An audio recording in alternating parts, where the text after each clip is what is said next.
businesses and people, right? So we'll touch upon that actually across various topics and various things in this discussion.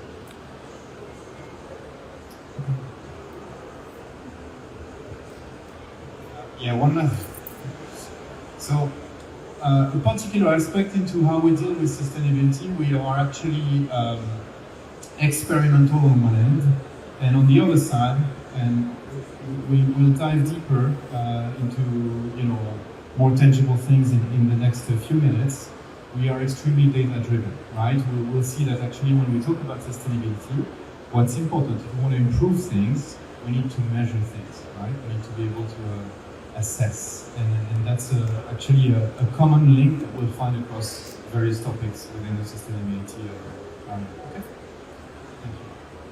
Okay, I think if we move further downstream, actually, Chrisanti comes from a company called Sociolla, which actually is a market leader in Indonesia. And for those of you not familiar, we are backed also by the industry's top investors, Temasek Holdings, and Al Capital, which represents LVMH and the Bernard Arnault family. And they've probably built up a niche in O2O retail, so not just offline but also dominance in online e-commerce. Maybe tell us a bit more about Sociolla. Thanks, Aik. Hi everyone, my name is Chrisanti and I'm the co-founder of Sociolla, which is started in 2015, almost 10 years ago. We started just as e-commerce focusing on beauty for Indonesian market, but then we already transformed into an ecosystem which we have these 4 pillars.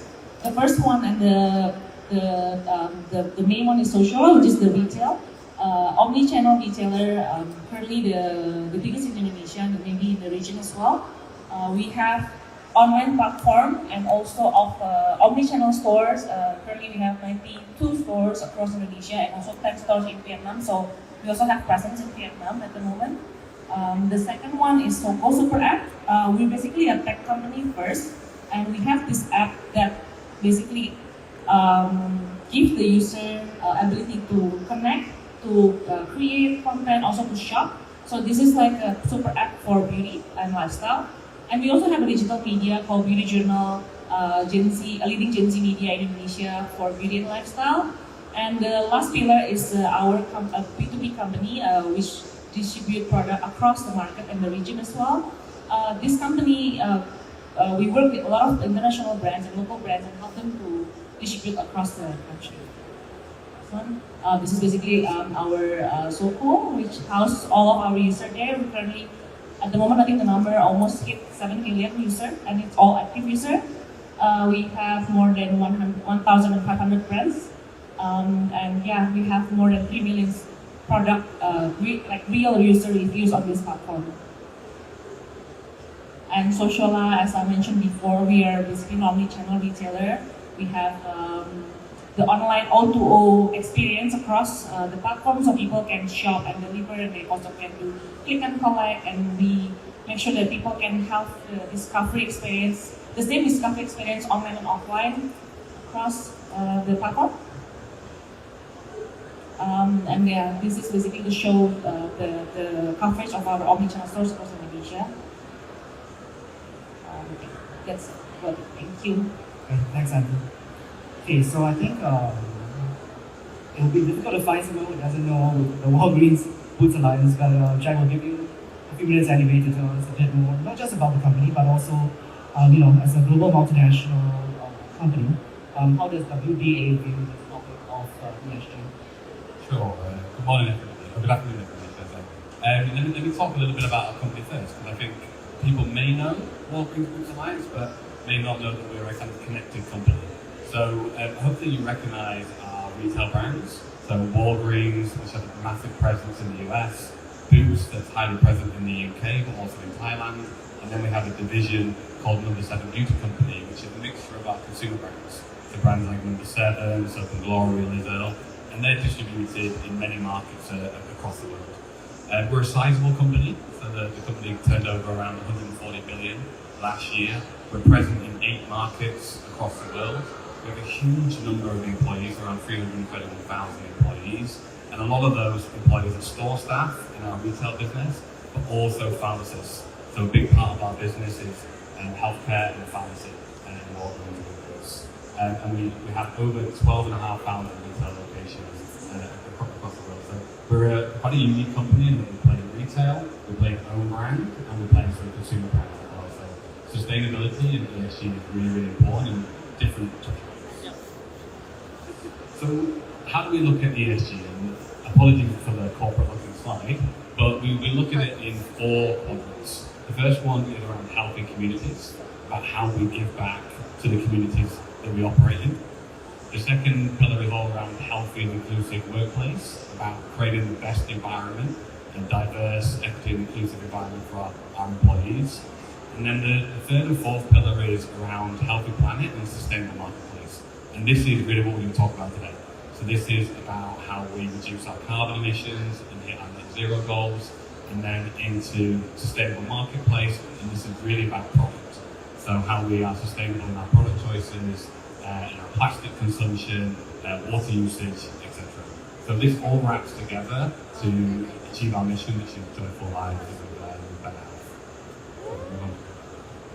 So why is this important to us? So in a recent survey, when we looked at the Boots brand, over 80% of consumers told us that they trusted us with our products for themselves, for their families, and for the environment. So for us to maintain that trust, we've got to be at the forefront of sustainability. So we look at this in 3 areas. The first one is around our boot print. So this is all about carbon emissions. The second area is around our customers, which is around creating opportunities and accessibility for people to recycle. And then the third one is all about our products, which is, again, talking about how we reduce plastic, how we reduce carbon, and be more sustainable. So on the right-hand side here is an example of our recent launch, Natural Collection, which has got a lot of sustainability claims, which we can talk about. Hopefully that gives you a bit of insight, and thank you for inviting us to the panel. Okay, you mentioned about reducing plastic use, Jack. So on this topic, actually, let's dive straight into our panel now. For consumers, their first touch point with the product really is the packaging around it, both secondary packaging as well as primary. So my first question actually is directed to Stephane. In terms of the upstream viewpoint here, if you zoom in on packaging, what is your sustainable package strategy, and how do you ensure that you understand and how you stay in touch with consumer expectations in terms of this topic of sustainability? Good question. Right, so our sustainable pack strategy actually is articulated about the common, we all know those 3 R's or 4 R's, right? So, but we definitely have two major axes. One is basically work on more lightweight actually packaging, reduce the R for reduce, right? Then obviously refill and reuse concept, and also work on recyclability, right? So a lot of modern material packaging concept and so on. Most important is how do we quantify, how do we qualify those actually? So at Meiyume we really actually developed 2 methods to actually assess those. First one, before production, we call it design assessment, right? So actually we have tools to measure carbon footprint. So we actually selected 3 main metrics: carbon footprint, energy consumption, and water consumption as our key metrics. And we have actually 40 developers of packaging in Meiyume that are able to actually quantify on any given project, quantify the environmental footprint of a given packaging project. Okay. We do around 150 design assessment studies, right? So with metrics such as carbon footprint, water consumption, and energy consumption. We also do after production life cycle assessment, and we do around 15 of those to actually close the loop, right, and measure and make sure that actually what we assessed at the design stage provides the improvement that actually we have. Okay? Right. So another part, the second pillar of our strategy is actually based on materials. Materials are extremely important for sustainable packaging, right? So obviously we do a lot of partnerships with material suppliers. We use a lot of actually recycled materials. So If you go on our booth, actually on hall 6, you will see our latest launch with, it's a partnership with Eastman, right? It's a fragrance cap using 100% PET and the latest generation of PET that can be up to 100% chemical recycled. So really latest generation of recycled material. And we are experimenting with it, right? In conjunction with material suppliers. So we're trying to maintain a lot of co-development because the material piece is also extremely important. So how do we mix this with consumer insight? The first thing, basically the partnership with the brands. Jack mentioned it, right? I think it's the dialogue between suppliers and brands is extremely important, right? There needs to be a lot of sharing in terms of context, in terms of strategy, and so on, so that we can go in the right direction. At Meiyume, we co-develop a lot of solutions with the brands, right? So that's a way for us to get insight and to really make sure we're going in the right direction. But we want to also be proactive. So we have a second way to go to actually get consumer insight. So we don't have the SOCO app that actually have so many data points, right? But we have our own platform that we call actually our market intelligence team have developed, and that we call a beauty intelligence platform. So it's a system that actually is using AI to collect a number of data on the basically e-commerce and web, right? On some topics we can have more than 50,000 data points, and that actually helps us to actually gain insight and validate some of the assumptions we make when we develop the packaging solution. Okay, so that's another. Okay, thanks, Stephane. So I think back to the topic of today, which is actually looking beyond the label and what consumers expect. Right? So I think no one knows the consumers better than the brands themselves and retailers. And I think in today's panel we have a nice mix of both large multinational established chains as well as the future online industry. Someone who is who excels in both online and offline. So from this angle, maybe I will start. From your perspective, in terms of consumer expectations, both in terms of Europe as well as do you have any observations that you could share in terms of maturity, willingness to spend? Because all these are typical blocking points that people have mentioned in the adoption of sustainable options in the packaging market. Sure. I think this is the million-dollar question, right? In terms of how do you get consumers to really buy in on the concept of sustainable packaging. If I talk about the UK, Boots in particular, if you ask consumers, is sustainable packaging, recycled packaging, biodegradable important? Then of course it is, right? And the polls will do so. But are they prepared to reward brand owners and retailers by paying extra for that? Unlikely. So it's becoming either a hygiene factor or something that we still need to present in terms of value. So we still have to give consumers great value, efficacy, safety, and some of those kind of maybe clean beauty claims for people to purchase the products. So it becomes difficult for brand owners to really get that sweet balance of sustainable products at the right value and the right price. And I think it's very similar in Asia, right? And maybe a little bit lagging behind where Europe is on this, but it'll certainly come in terms of how we drive sustainable choices. I think when we're going to look at this problem here and think about what is a game-changing solution. So Stephane mentioned around refills, and I think we've got to look at either the refill options, and I look at that in three ways. You can either refill in store, you can refill at home, or you can do what I call pre-fill. And some of the companies that are really emerging are in the pre-fill market. This is where consumers will buy the product, and then they will receive a full product in returning their original packaging. Of course, the infrastructure has to be there to enable this. So consumers are telling us that they will do this, they're prepared to do it, but the infrastructure to make this convenient is not there.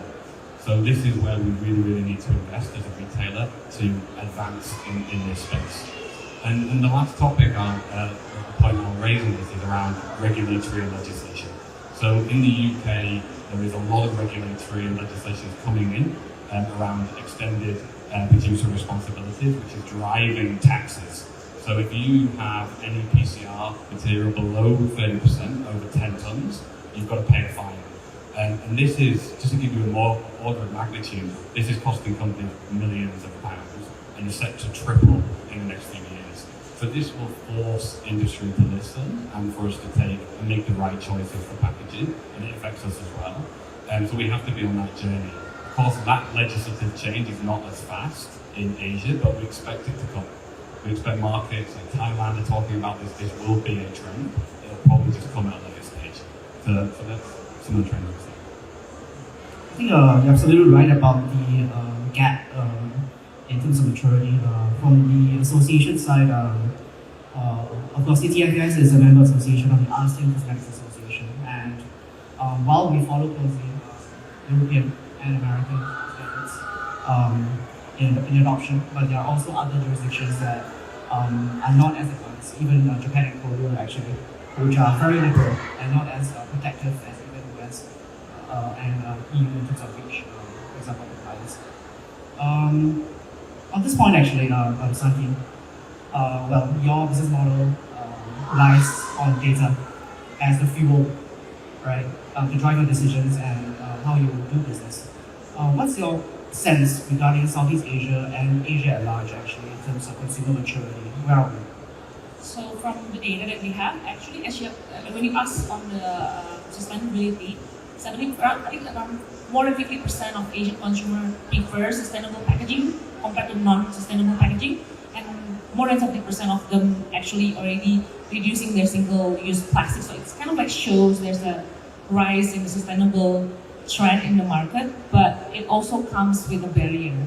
So from the data that we have, the top 3 barrier for them is the first one, like I think Jack already mentioned a bit, is about the pricing. Sustainable packaging is not always options because usually it's kind of like priced a bit premium compared to its competitor. And then the second one is the availability.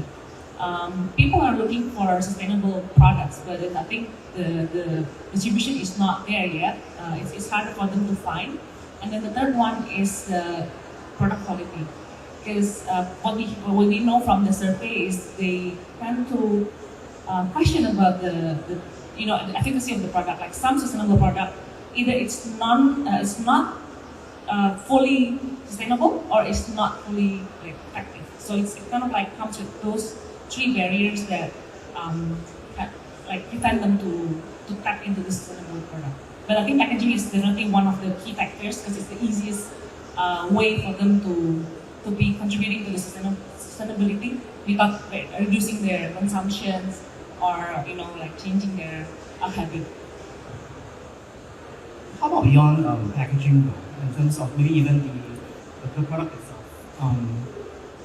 Any insights or any thoughts you want to share regarding maybe not just even sustainable, but even natural ingredients, which is kind of related, right? Natural is actually the first one they look at. Like it's the easiest way for them to tap into the sustainability because the first thing they think about is themselves, right? Like how can I be more healthier? Like how can I take care of myself more, especially during COVID? Like during COVID and post COVID, where people think about their survival and their health more, and they kind of maybe put a more thoughts into products they use on their body. So natural definitely would be on the rise. The way we have this trend called skin investment, where people really think about investment on their skin, so they look at the ingredients of the product. And definitely next year we also see a lot of trends more on the ingredient base. People are looking into ingredients, not only the brands but also the ingredients, what their base, where they come from, is it sustainable, is it what kind of certification do they have? So we definitely see that coming in the near future.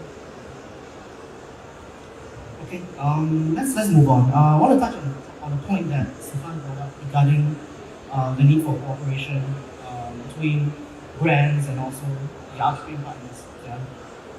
So Jack, from where you sit actually, how can a brand optimize your sourcing or procurement strategy to unlock this synergy and to unlock this collaboration?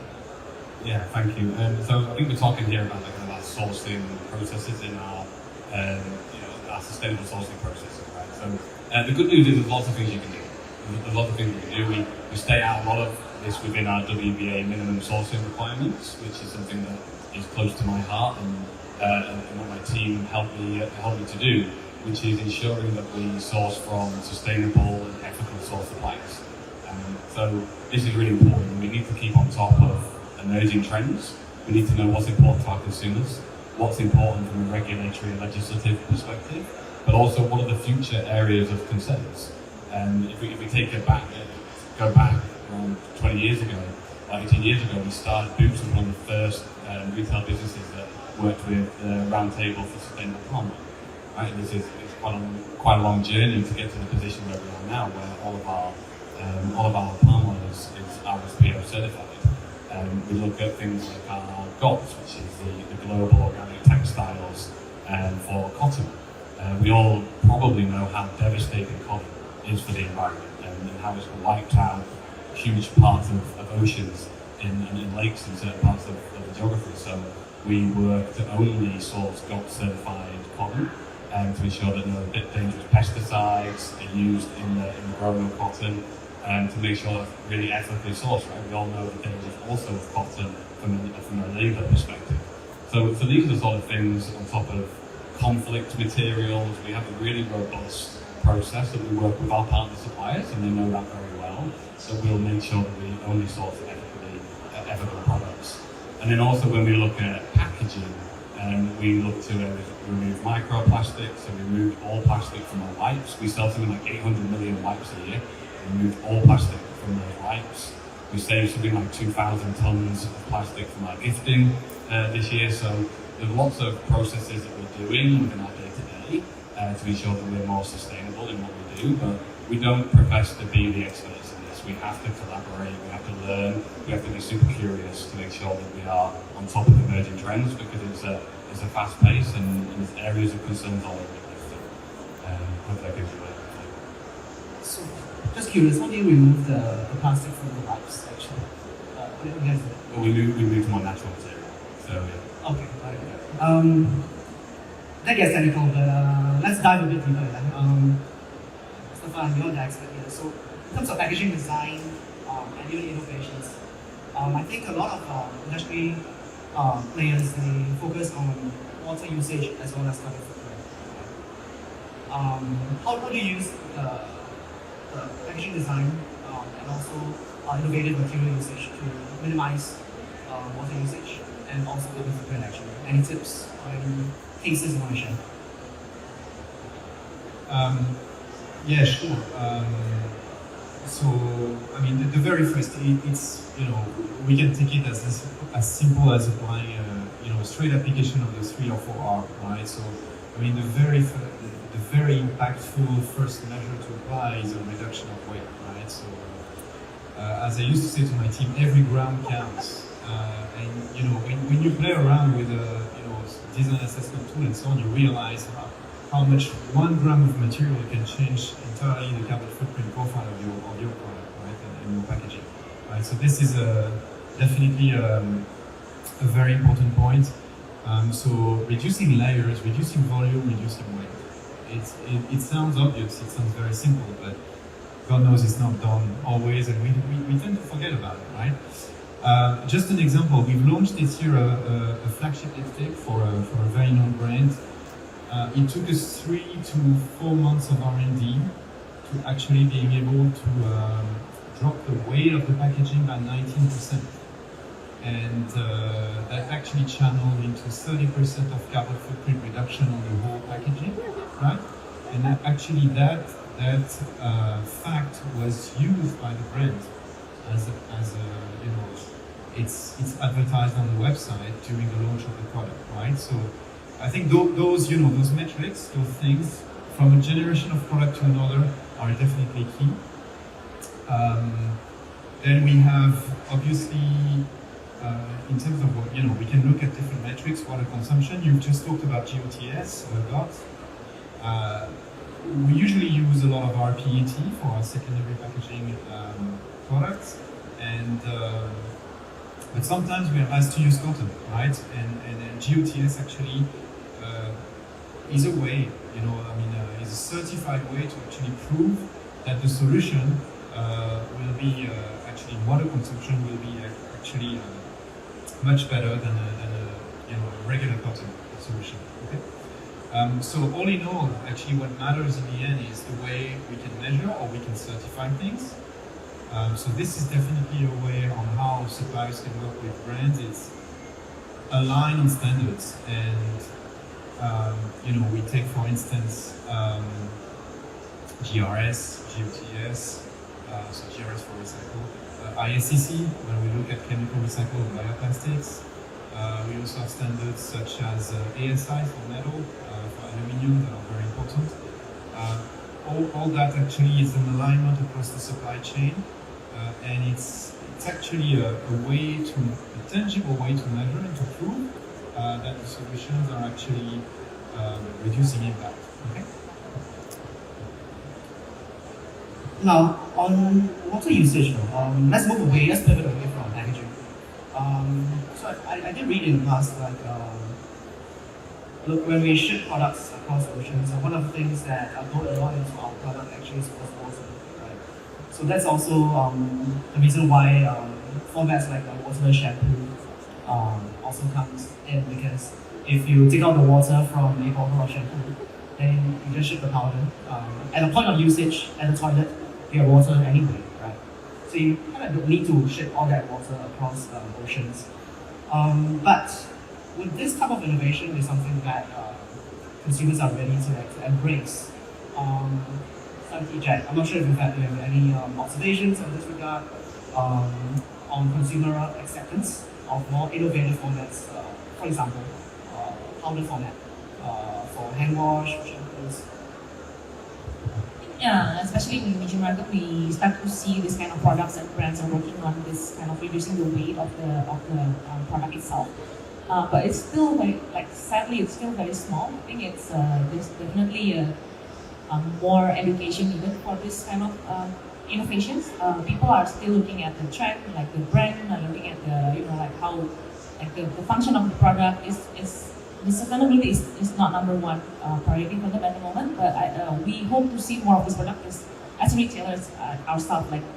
We also see we try to find a way to reduce our carbon footprints, the way we distribute our product across the nation, to our stores and stuff like that.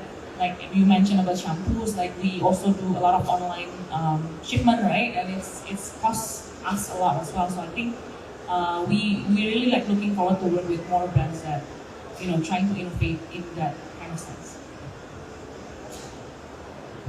Yeah, I agree. I agree with completely with that. I think consumer behaviour maybe not quite there yet. The only thing I would add on to what Santi said was, whenever we look at water consumption or we look at energy consumption, we need to be holistic. So where we may solve a solution through waterless product, we actually might be adding more water in the production process. So we absolutely have to understand this holistically to make sure that we are getting the benefit to an end-to-end process rather than just at the product level. But I agree. I think consumers in pockets are ready for this, but not often. Okay, Jack, in terms of I want to talk about consumer education, which is something you brought up yesterday. But before that, when it comes to shipping stuff across oceans, one way not to do it is to, I guess, source from nearer regional sources, which is something, I guess, is something important now, also given the election outcomes that we're facing with, where we can see more barriers and protectionist measures that prevent global supply chains from functioning like they used to. Any thoughts on that? Which election? So I mean, near sourcing, local sourcing is an interesting one. If we're talking about carbon and water, again, to the point, we've got to really understand this as a longer term strategy on how we're going to hit our goals. So near sourcing, local sourcing may be a factor, but here's an interesting example. So we had a product that we were evaluating sourced in Europe, and a product that we were evaluating sourced in Asia. Clearly, one is put on a truck from Europe to our UK market, one is put on a truck and then onto a ship to the UK. the presumption is that the one that came from Asia was less sustainable, right? Surely the emissions in that logistics channel would have been more. The reality was very different, and actually the truck was more unsustainable from a carbon perspective. So we've got to really look at this holistically and smartly across our strategy. So the way that we do this is, I think Stephane talked about data and tools. We have some tools that we evaluate through our suppliers to understand their own carbon journey and their usage of water, and to understand over time how we can work together to hit our goals. That's a big important part of it. We also have tools to understand our products. So Stephane talked about reducing the amount of plastic. So we have tools to look at that. I think the first one thing I would encourage us to do is find out where the hotspots are. Don't use presumptions, and be data driven in terms of where we need to focus our efforts. And that's the only way we'll achieve true carbon net zero and reduce water consumption. And it's going to take time. I mean, our goal for Boots is 2040, which can feel a long time away, but it'll be on us before we know it. And we've got a lot of work to do it.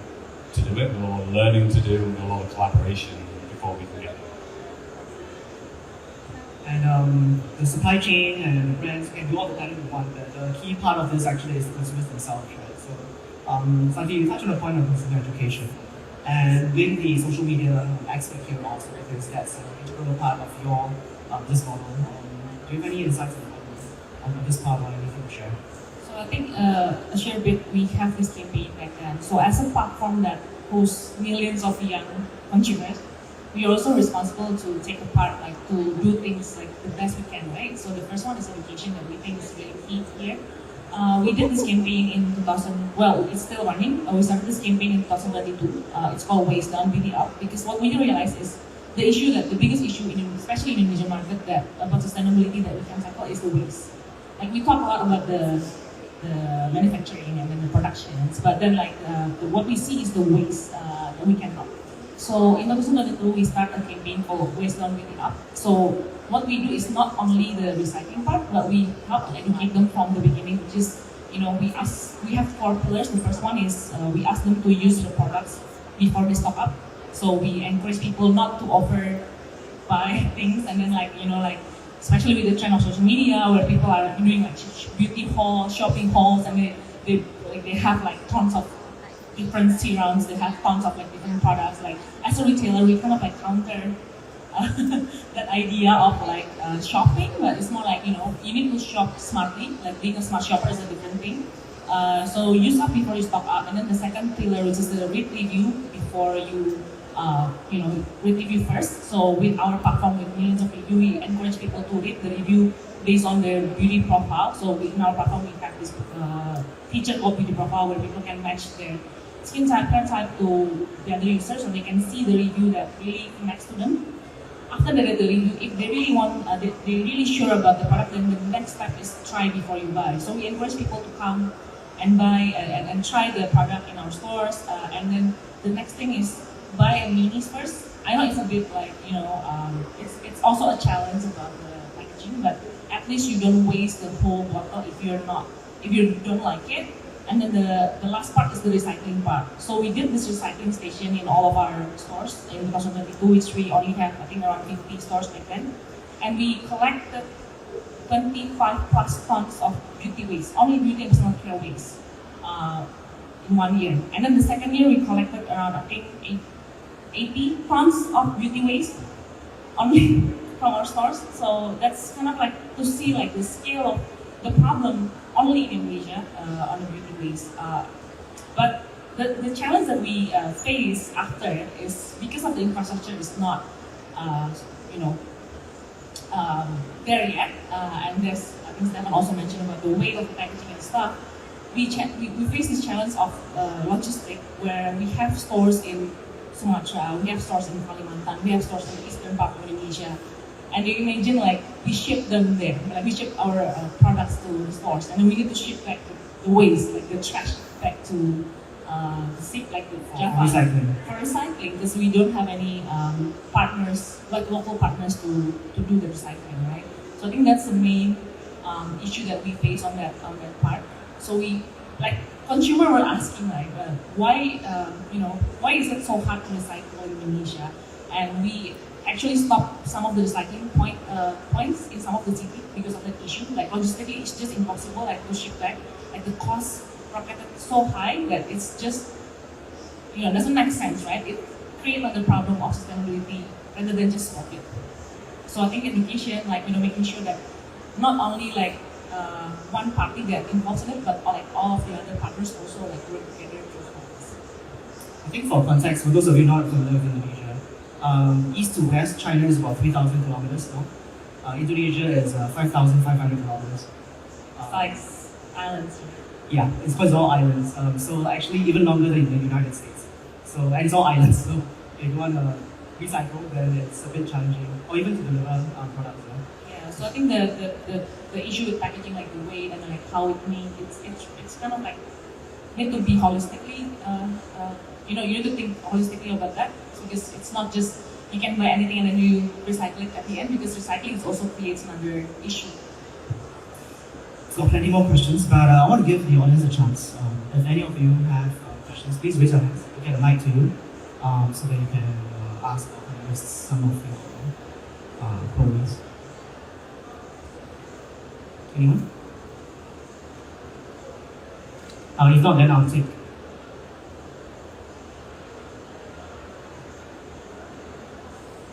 If not, then I'll take the question, which is, I'm very surprised that we haven't brought up this topic yet, because the topic is about looking beyond the label, right? So, on the topic of greenwashing,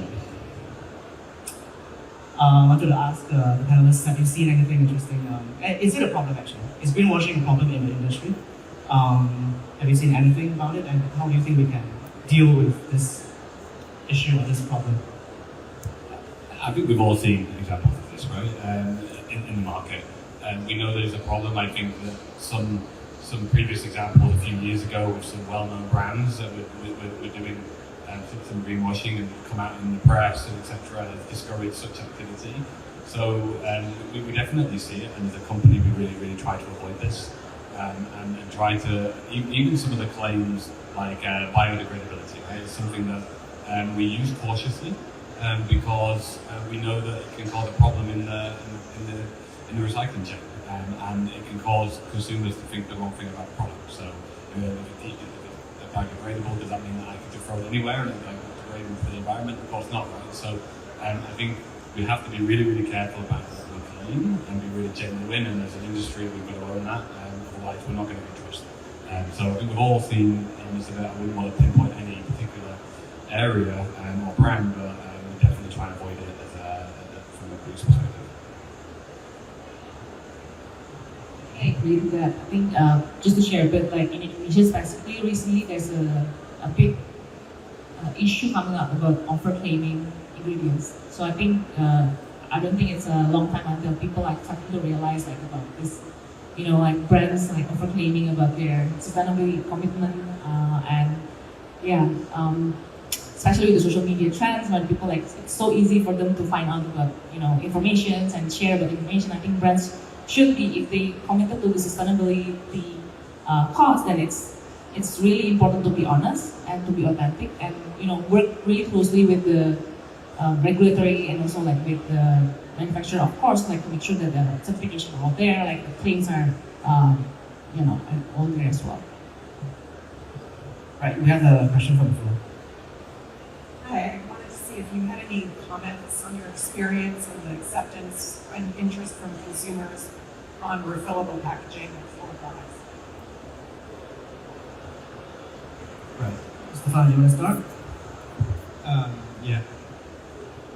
Very good question. So this is a topic, at Meiyume we take it extremely seriously. We've been really experimenting a lot on this and working a lot with the brands. And it's a tough one in the sense that actually in terms of impact, theoretically refillability is great. Basically we can easily reach a 50% reduction on main metrics, right? After 3 uses of product, right? In reality, so first, If you go back to actually the theoretical frame and you take, for instance, the study from Ellen MacArthur Foundation, you've got 4 different ways of actually do the refill reuse. I think, Jack, you mentioned that earlier in the talk. So there are actually different categories and different ways to do it, right? And I think what we started to see in the recent years is that in some situations it really works, and in others it doesn't work at all. I mean, we had like, we were talking at Meiyume with some brands, actually, you take the adoption rate on refillability on some of the category, they are extremely low. So it's, for me, it's not a problem of, it's not an issue of a consumer or brand or suppliers. It's something that we have to do apply a lot of design thinking, and we have to think end to end, holistically, and we have to adapt, to pivot, right? So look at the consumer, look at actually where it does make sense, where actually efforts should be made to push that, because it's going to be a main vector of impact reduction. And in some other cases, it may not be applicable, and then we need to actually embrace the fact that it's not feasible because the product is too small, because in consumer brain, they will always see the product as a single use, right? And then we can turn the product or the packaging as a sustainable single use, right? So we can actually play on other attributes, reduce impact on the first packaging, and then work on recyclability and so on. So yeah, I think it has to be treated very differently, whether we talk about skincare, hair care, or color or fragrance. Yeah, so it's diverse. It's not like one size fits all answer. It's really case by case. There's going to be a lot of winning situations where we can drive a lot of impact reduction, but there are also going to be situations where it's, it might be useless to push it too hard, actually.